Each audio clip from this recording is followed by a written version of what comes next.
Greetings, Mr. Integral Math. I'm actually a subscriber of yours, and I try to watch most of your stuff. I wanted to make a response to your dissection and commentary on A Voice for Men. Let me just, at the outset, declare my neutrality in this matter. I am not a men's rights activist. I repeat, I am not a men's rights activist. I'm just a guy who makes videos. And as such, I have no real stake in the race. And furthermore, I don't know, or did not know, Earl Silverman, rather, the late Earl Silverman, so that's also not why I'm doing this. And I'm not even trying to contradict anything you said in your commentary, but I wanted to point out a few things. Primarily two things. One thing, I am in firm agreement with you that by and large the world is indifferent. We go about our business as if nothing happened, even as I make this video. No doubt there's someone possibly being butchered to death in Somalia right now. And it, in theory, could bother me if I try to visualize it, but I'm not, and hence it doesn't bother me. There's a lot of pain and suffering in the world. Most of us are indifferent. We go about our business. We fuck, we drink, we live until our appointed hour comes. But, one must understand, at least to a certain extent, that if one is involved in a cause, then one will also be more affected by the pain and suffering as it relates to that cause. Let me draw an analogy here. So in real life, I have a good friend who suffers from degenerative Lyme disease. I shouldn't say degenerative because Lyme disease is essentially de facto degenerative. I like my friend a lot. I've known him for a long time. I care about his well-being.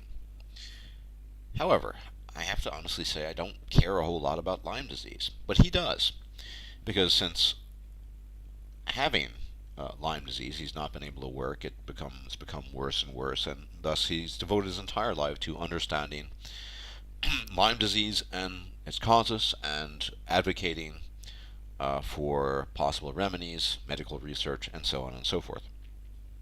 There you go. He's affected by a specific disease, and I assume you don't have Lyme disease either, so none of us really care that much about Lyme disease. And yet, you're a very smart guy, you're rational, you can understand that my friend, being affected by Lyme disease, would devote possibly, not necessarily, inordinate amounts of his time to ascertain the causes of the disease, trying to fix the disease, and possibly being engaged in advocacy, trying to gain funds so more research can be put into understanding the disease and perhaps curing it, so on and so forth. People are affected by a myriad of different things. No one's affected by everything. In like manner, a couple might lose a child to the poor manufacturing policies of a toy maker, and then henceforth thereafter devote their time to trying to correct these poor manufacturing policies. People all have their individual battles. There's no doubt that Earl Silverman's death is a tragedy.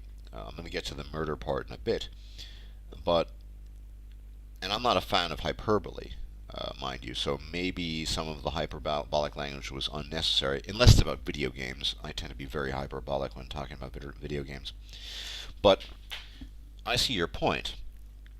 On the other hand, I see their point, even if they're not expressly making that point or conceding that point, that individuals or groups of individuals who are devoted to a certain cause because that cause has somehow affected them in a direct or even indirect manner, they will devote more attention to that area of life than other people. Just like you and I don't, quite frankly, give a shit about Lyme disease. I'd like to give a shit, and after my friend told me about it, I did a bit of research and didn't really continue that research because I am not affected by it.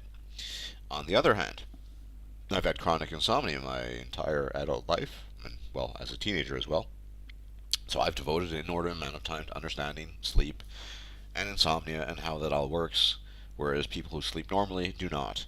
I don't expect them to understand I don't expect them to even know what it feels like going for, say, 60 hours without sleep and feeling like a complete zombie. Most people don't do that. And I'm not trying to invoke pity, I'm simply explaining that, right? People have their causes as it affects them. And in my opinion, just because there's a great deal of suffering in the world all over the place, everyone's dying, everyone is becoming ill, we're all dropping like flies, that does not invalidate one particular group's devotion to a cause or their enthusiasm for that cause. So in this case, men's rights advocacy, and I'm not a men's rights activist once again, their cause was influenced in some way, shape, or manner by the death of this man who fought for a long time for the rights of male victims of domestic violence. That they're being hyperbolic, I will not disagree with that. However, so what? Many people are hyperbolic when it comes to their individual causes, and I don't see any real issue with it. And I agree with you. You know, we're all indifferent about certain things. Maybe you're affected about. I've heard you used to be a police officer, for example. Maybe you're more affected by affairs relating to the police than other people. I myself tend to dislike the police because of repeated bad experiences with the police. There you go. Thus, I am less sensitive to the injuries or the suffering of police officers than perhaps you would be, or a person who's more neutral in these matters, and so on and so forth. Everyone has their cause, and just because a person has one or two causes that they tend to highlight and talk about more often than, well, other kinds of suffering or other causes, does not make their cause any more or less valid. It's simply their cause. Uh, in as much as that's true, I didn't really see the point of making that video. And this leads to the question of murder. Now, this is a complex question, and I cannot address this question in one video. I couldn't even address this question my entire life, because for years now, people, philosophers, moral philosophers, political philosophers have been trying to figure out just what the answer is to this question. Now, in a comment I made on your video that you didn't provide an answer to, which then moved me to make a response to your video, I alluded to Lyndon B. Johnson's Vietnam crusade and how ultimately his policies resulted in the deaths of tens of thousands of men on both sides, both amongst the Viet Cong and Americans as well. Now, this is tricky, or it's not tricky. Lyndon B. Johnson pursued a deliberate policy of containment with regards to, he believed in the domino theory with regards to the Vietnam War, and thus he escalated continuously during the years of his reign, or office rather. As a consequence, more and more men were drafted, and more men, American men specifically, died in the Vietnam War. You can make an argument there, whether that argument is granted credence or not, by saying, look, Lyndon B. Johnson is a murderer. His policies, his deliberate policies, his desire for escalation, his desire for containment, among other things, led to the deaths of tens of thousands of men. Now, whether you call that murder or not is really a question of semantics. It's a fact that Lyndon B. Johnson's policies led to the deaths of tens of thousands of men, possibly in a very brutal and horrific manner. Men who might have had several more decades to live, possibly, assuming they were young. We don't know if they might have lived or not, but we know that his policies led to those deaths, to incalculable human suffering. Truman's decision to drop the A-bomb, not once but twice, led to a great amount of suffering. Now, it might have, I mean, this is, like I said, this is a gigantic question. I'm not trying to address the full magnitude of the question. Stop the Japanese in their tracks, but it led to immense suffering amongst civilians.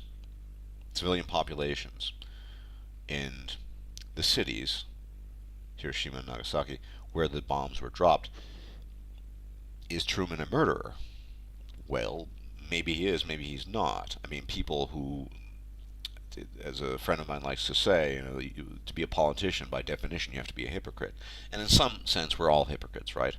As the mythical figure of Jesus once said, do not look to the splinter in your own, the other's eye, but look to the log in your own. And I'm paraphrasing. So, and yeah, I agree with that. We're all guilty in some sense. What I'm trying to argue here is simply that there are policies that a nation might have in place that can directly or indirectly lead to suffering. Now, I gave more direct examples, and for that matter, take any president of the last 50 years, and he could qualitatively and quantitatively, in theory, be called a murderer, depending on what your perspective is.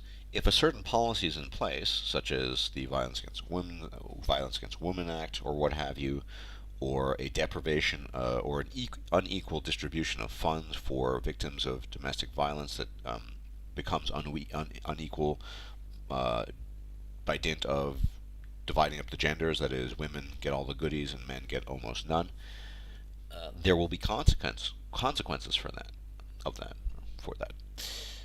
that. The question of murder is once again a semantic one. I don't know the circumstances of Earl's death. None of us really do. I suspect even Gerritz Watt is speculating as to why he actually took his life. But the misandric nature of human biology, and as a consequence society, does lend itself to bad governmental policies, which in turn can end up with people, men, killing themselves. Now, I'm not going to actually call that murder per se, but I will say that those are policies that are in some way, shape, or form actively inflicting harm on men.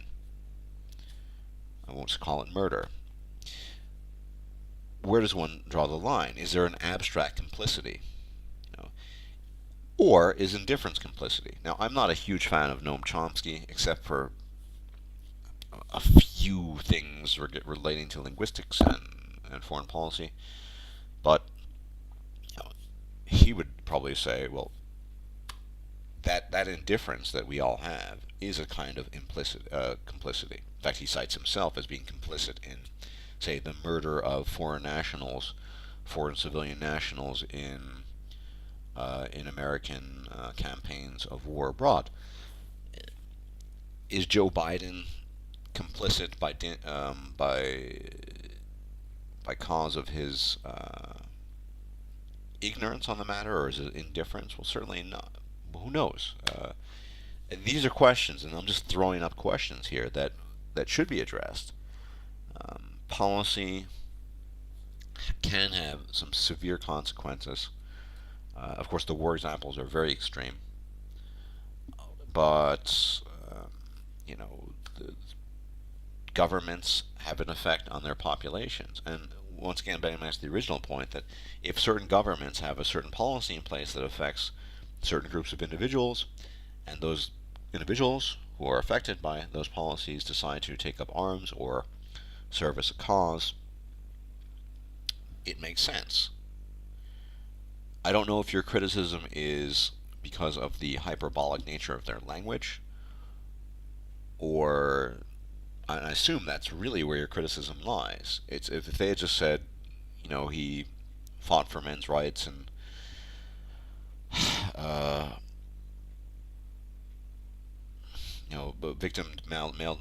victims of domestic violence and so on and so forth, and then they said, and this is a direct consequence of misandric policies and the law and Canadian government, what have you, without using the murder word, I suspect you would not have had a problem. So your real issue is not so much in my assessment, my interpretation, not so much the lack of rationality or the lack of logic, but more the pronounced hyperbole of the narrative they're offering. And I can somewhat understand that. I wouldn't use language like that myself, unless I'm talking about video games. But there you have it. So my question to you, High Lord Integral Math, I just used hyperbole, is where do we draw the line in terms of interpreting a policy that may or may not cause harm to people? And if it's demonstrably true that a certain policy causes visible harm to a certain group of people, can we say that the policymakers are responsible for harming those people? Perhaps unintentionally, but due to their indifference and due to the fact that they've enacted that policy to begin with. Anyway, I'm not going to keep on talking. This is a huge topic, but thank you for your videos, and the new haircut is looking good. Take care.